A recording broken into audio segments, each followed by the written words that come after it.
ಏನಪ್ಪ ಬರಕ್ಕೆ ಹೇಳಿದ್ರೆ? ಇರೋ ಸಮರ್ಥ, ಹೇಳ್ತೀನಿ. ತಗೊಳ್ಳಿ ಮಾವ, ನೀವೇ ನಿಮ್ ಕೈಯಾರೆ ಸಮರ್ಥಿ ಕೊಡಿ.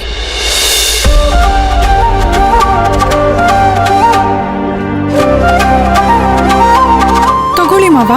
ನೋಡಮ್ಮ ಸಪ್ತಮಿ, ಸಮರ್ಥ ಹೊಸ ಅಂಗಡಿ ಓಪನ್ ಮಾಡ್ತಾ ಇದ್ದಾನೆ. ಇನ್ಮೇಲಾದ್ರೂ ಜೀವನದಲ್ಲಿ ಅವನು ಚೆನ್ನಾಗಿ ಬದುಕಬೇಕಮ್ಮ. ನೀನೇ ಅವನ ತಾಯಿ ಸ್ಥಾನದಲ್ಲಿ ನಿಂತು ಅವನಿಗೆ ಆಶೀರ್ವಾದ ಮಾಡಿ ಈ ಒಡವೆಗಳನ್ನ ಕೊಡಮ್ಮ. ಹೌದಮ್ಮ ಸಪ್ತಮಿ, ನೀನ್ ಹಾರೈಕೆ ಅವನಿಗೆ ಆಶೀರ್ವಾದ ಆಗ್ಬೇಕು.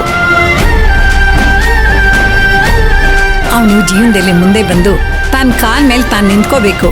ನೀನೇ ಕೊಡಮ್ಮ.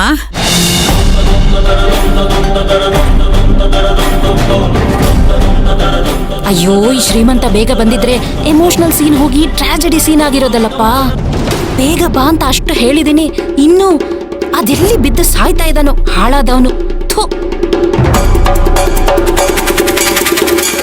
ಏನಮ್ಮ ಯೋಚನೆ ಮಾಡ್ತಾ ಇದೀಯಾ? ಕೊಡಮ್ಮ.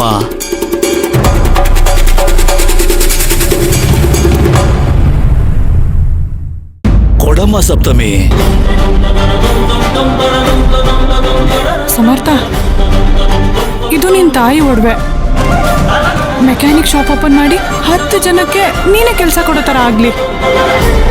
ಆ ತರ ನಾನು ಮನ್ಸಾರ ಹಾರೈಸ್ಕೊಡ್ತಿದ್ದೀನಿ. ತಗೋ.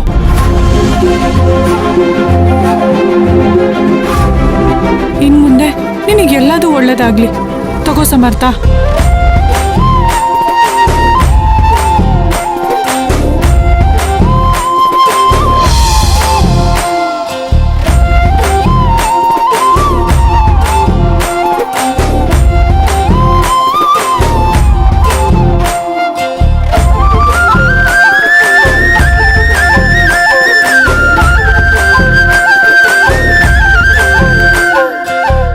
ಏಯ್,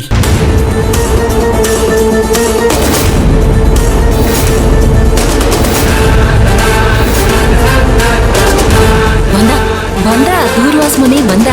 ಈಗಿದೆ ಮಾರಿ ಹಬ್ಬ. ಏಯ್, ಒಡವೆ ಕೊಡೋ. ಸಮರ್ಥ, ಒಳ್ಳೆ ಮಾತಲ್ಲಿ ಒಡವೆ ಕೊಡು. ನಾನು ಯಾಕೆ ಕೊಡ್ಬೇಕು? ನಾನು ಕೊಡಲ್ಲ.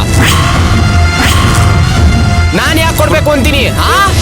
ಸಮರ್ಥ, ಒಳ್ಳೆ ಮಾತಲ್ಲಿ ಒಡವೆ ಕೊಡು. ಸಮರ್ಥ, ನಾನು ಕೊಡಲ್ಲ. ಕೊಡಲ್ಲ ಅಂತ ಹೇಳ್ತೀನಿ. ಕೊಡಲ್ಲ. ಶ್ರೀಮಂತ ಬಿಡು. ಇಬ್ರು ಸುಮ್ಮನೆ ಇರಿ. ಕೊಡಲ್ಲ ಕಣ. ಸಮರ್ಥ, ಶ್ರೀಮಂತ ಬಿಡು.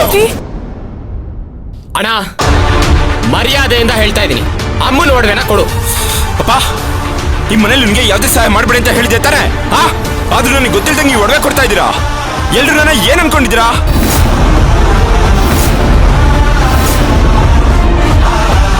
ನನಗೆ ಮೋಸ ಮಾಡಿ ನೀವು ಒಡವೆ ಕೊಡೋದಕ್ಕೆ ನಿಮ್ಗೆ ಹೇಗಾದ್ರೂ ಮನ್ಸು ಬತ್ತಪ್ಪ?